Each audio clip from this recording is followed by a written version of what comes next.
노정면의 뉴스바. 이제는 이슈 탐험입니다. 다양한 종류의 역사 교과서를 인정하는 현행 검인정 체제를 국가가 한 종류만 펴내는 국정교과서 제도로 회귀하려는 시도가 노골화되고 있습니다. 국무총리가 국정교과서 전환 논의를 공론화할 필요가 있다고 국회에서 발언하는 상황에 이르렀습니다. 이런 가운데 박근혜 대통령은 한중일 세 나라가 역사 교과서를 공동 발간하자는 제안을 내놨습니다. 국내의 다양한 역사관은 부정적으로 보면서 일본과는 공동 집필까지도 할 수 있다는 박근혜 정부의 입장에 우려가 커지고 있습니다. 역사학자이신 연세대 신주백 교수님 전화 연결돼 있습니다. 신 교수님 안녕하세요. 예, 안녕하세요. 네, 자 박근혜 대통령이 제안한 동북아 역사교과서 공동 발간에 중국과 일본이 만약에 동의한다면요. 예. 앞으로 어떻게 진행이 되는 겁니까? 당장은 교과서 발행이라는 걸 목표로 움직이기는 불가능할 것 같고요. 네. 왜 그러냐면, 교과서를 발행하기 위한 사전에 어떤 신뢰를 쌓을 수 있을 만한 역사 대화를 해본 적이 없기 때문에. 네. 다만 단계적으로 이걸 밟아간다라고 전망을 한다면, 인간이 사는 세상이니까. 네. 대화를 지속한다면 불가능할 것은 없지 않을까.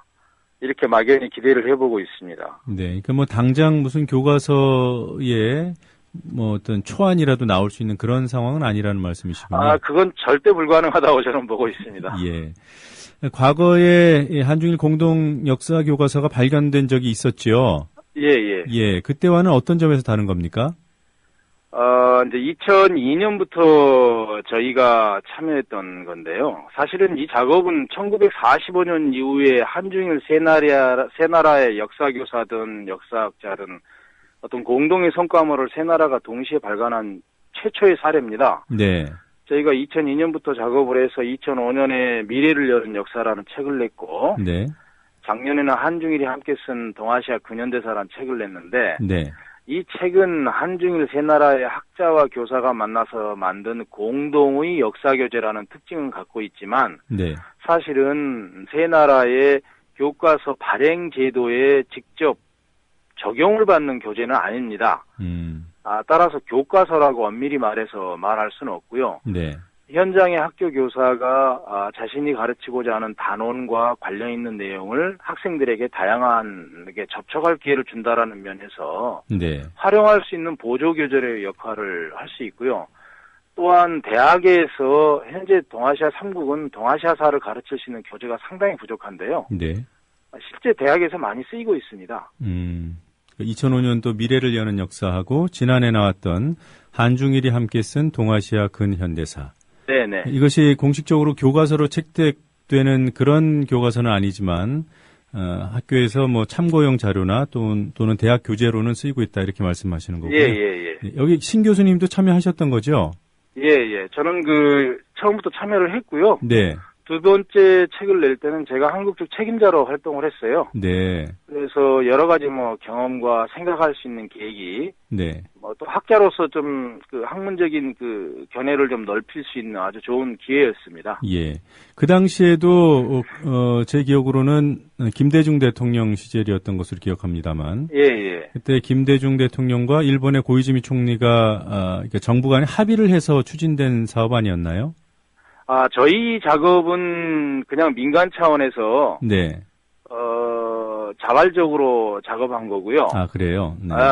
동북아 역사재단이 이제 저희 작업에 특히 한국 측 활동에 회의비라든지 이런 비용을 제공을 해줘서 저희가 활동할 수 있었고요. 네. 다만 내용적인 간섭을 일체 하지 않았기 때문에 저희로서는 크게 좋았습니다만 지금 진행자분께서 말씀하신 거는 한일역사공동연구위원회라는 조직입니다. 네. 김대중 대통령하고 일본의 수상가의 합인데요. 네.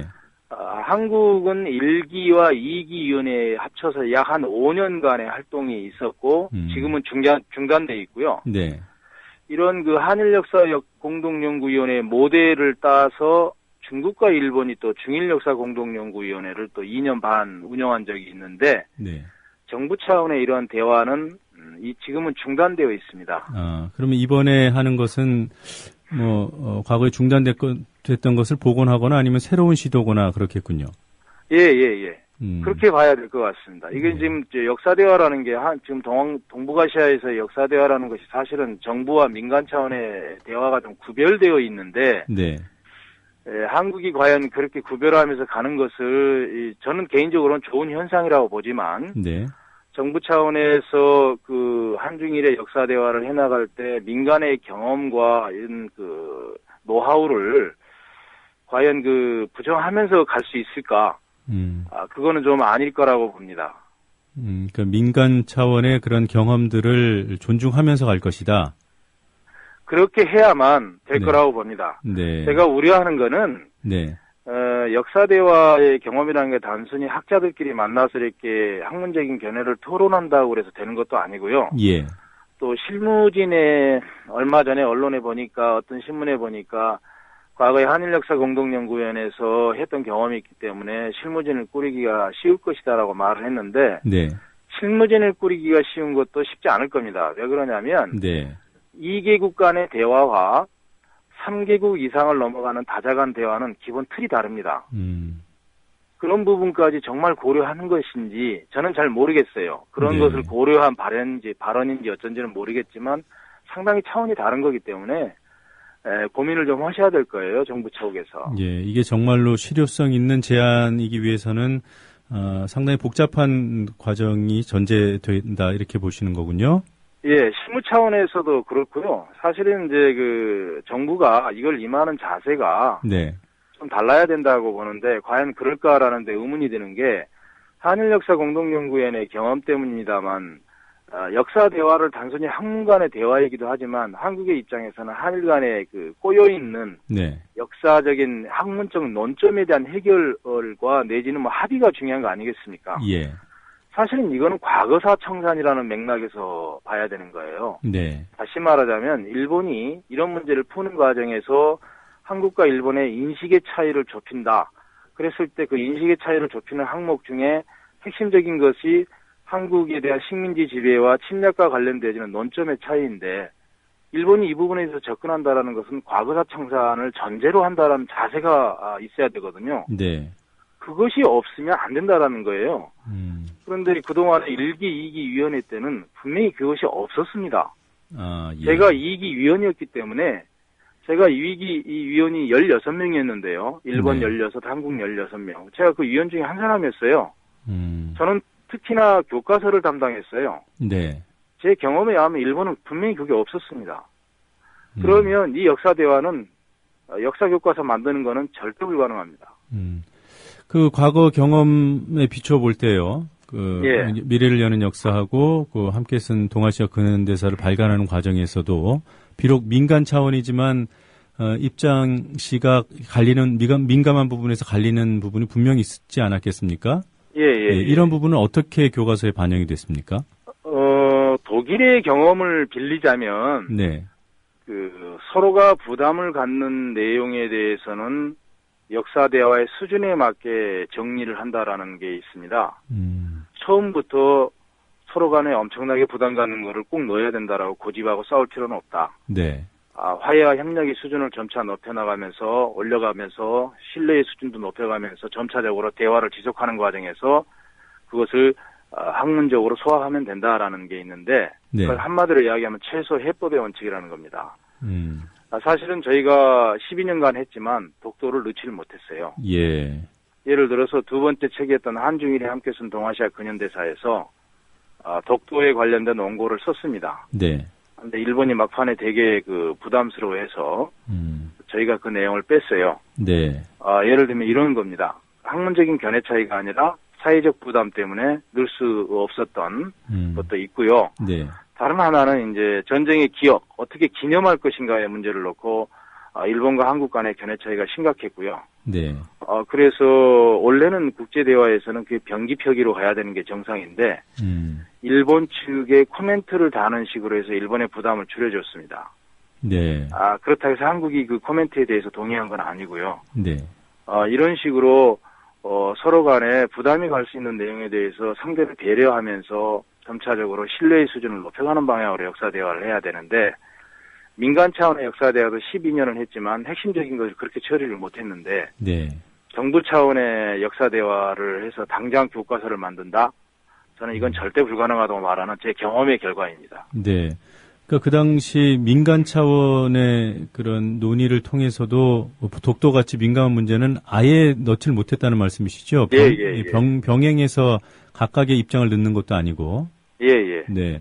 뭐 을사늑약이나 뭐 한일 합방 조약 이런 것들은 어떻게? 그거는 저기 그 불법이다라는 맥락에서 네. 저희가 들어갔습니다. 그런데 이제 독도 문제가 들어가지 못한 것은 당시의 일본 사회가 지금도 그렇습니다만 영토 문제에 대해서 되게 민감했지 않습니까? 예. 저희는 역사 문제라는 맥락에서 이걸 접근해야 된다라고 원고를 집필을 했음에도 불구하고 일본 사회가 영토 문제로 이걸 바라보면서 문제를 접근하니까 일본 측 참가자들이 되게 부담스러워했죠. 네. 그래서 수록을 하지를 못했어요. 네. 그러면 이번 박근혜 대통령의 그 공동 역과서 그 발간 제안, 정부 차원의 논의를 제안한 것인데, 그러면 뭐 준비가 충분치 않은 상태에서 나온 제안으로 보시는 건가요? 저는 개인적으로 그럴 우려가 크다고 보는 거죠. 사실은 이걸 준비를 제대로 했으면, 쉽지는 않겠지만, 그래도 좀 더 구체적인 제안을 할 수 있지 않았을까, 대통령께서. 네. 특히 그 외교기관에 가서 하신 발언인데, 그런 부분에서 좀 더 준비를 좀 많이 해서 발표를 하셨으면 좋았지 않았을까. 오히려 실무진에서는 네. 그거를 구체적으로 파악을 하면서 하지는 않았다라는 게 제 인상입니다. 구체적인 어떤 준비나 사전 파악 없이 나온 제안이다. 네. 예, 그러니까 어떤 사실은 이걸 준비하는 과정에서 어떠한 장애가 있을 것이며, 네. 어떠한 정치 외교적인 효과가 있을 것이다. 어떤 학문적인 효과가 있을 것이다라는 분석이 있다면 정부가 공동 역사 교과서를 어떻게 하자라는 제안까지 했어야 되는 거죠. 네. 동북아 공동 역사 교과서를 만들자라는 수준이 아니라 대통령께서 기본적인 원칙에 대한 제안을 했어야 되는데 네. 예를 들면 아까 한일역사 공동연구위원회 경험에서 이거는 과거사 청산의 맥락에서 보지 못했다는 반성을 언급한다든지 네. 제가 이걸 특히 강조하는 이유가 뭐냐면 사실은 과거사 청산 맥락에 서지 않다 보니까 외교당국에서 이걸 어떻게 문제를 푸느냐 하면 이걸 보험상품처럼 취급을 해요. 무슨 의미입니까? 다시 말하자면 남한테 다른 나라에서 야 너네 맨날 싸우기만 하느냐 좀 화해 좀 해봐라 협력 좀 해봐라 네. 노력 좀 해라 이런 이야기를 지적을 받았을 때 우리 하고 있다. 그러면서 한일역사 공동연구원에 중일역사 공동연구원을 끄집어낼 수 있다 이거죠. 그래서 다른 타인의 시선으로부터 벗어나기 위한 면피하기 위한 용어로 이 위원회가 작동된 측면이 아주 강합니다. 네. 엄밀히 말해서 위원회가 작동되기 위해서는 외교당국이 개입하면 안 돼요. 네. 교육당국이 개입을 해야죠. 외교당국은 징검다리 역할만 하면 되고요. 교육당국이 개입해야 됩니다. 한국은 교육당국이 개입을 했습니다. 적극적으로. 예. 네. 근데 일본과 중국은 이건 분명히 외교당국이 대화를 할 것이냐 말 것이냐 어떻게 대화를 할 것이냐에 직접 개입을 했어요. 네. 그래서 이건 굉장히 난망했던 건데 예를 들면 대통령께서 이런 경험을 갖고 봤을 때 외교당국이 개입하지 않고 교육당국이 직접 하자. 이런 식으로 아주 중요한 몇 가지 그 경험에서 나오는 부정적인 것을 극복할 수 있는 대안을 같이 제시해야 하는 거죠. 네. 안 하셨죠. 못 하신 거죠. 제가 볼 때는. 제안한 측면에서는 그런 문제가 있다고 보여지고요. 근데 일본의 반응을 보면 문부과학상이 기자회견을 하지 않았습니까? 예. 이 부분은 어떻게 평가하시는지요? 문부과학상이 처음에는 바로 반응을 봤을 때는 부정했다가 네. 그 다음 날인가요? 어쨌든 그 후에 다시 이렇게 좋다라고 이렇게 긍정적인 신호를 보냈지 않습니까? 네, 바로 다음 날입니다. 네. 예. 일본 측이 그렇게 보냈던 것은 하나는 한국은 지금 정상회담을 한국 측이 거부하는 거 있는 것처럼 국제사회가 이렇게 이미지가 박혀 있잖아요. 예. 근데 사실은 일본이 원인 제공을 하고 있지 않습니까? 네. 그러면서 일본은 반대로 계속 만나자라고 제안을 하잖아요. 예. 대화를 거부하는 것은 이것과 모순되는 거죠. 일본 스스로가 자기 모순을 깨달았다고 저는 봅니다, 하나는. 두 번째는 자기 주장을 펼칠 수 있는 기회인데 이걸 스스로 놓칠 필요는 없다라는 거죠. 학문 세계에 대해서의 자기 주장인데 특히 한일 간의 역사적인 난맥상을 일으키는 중요한 과거사 문제와 관련되어지는 논점을 네. 일본 측이 회피한 것도 아니고 거부한 것도 아니고 우리가 무조건 거부하는 게 아니라 우리 나름대로 논리를 갖고 있다라는 것을 국제사회에 충분히 설명할 수 있는 공간으로서의 기회로서의 역사 대화를 활용하려고 하는 것이 아니냐라는 겁니다. 네.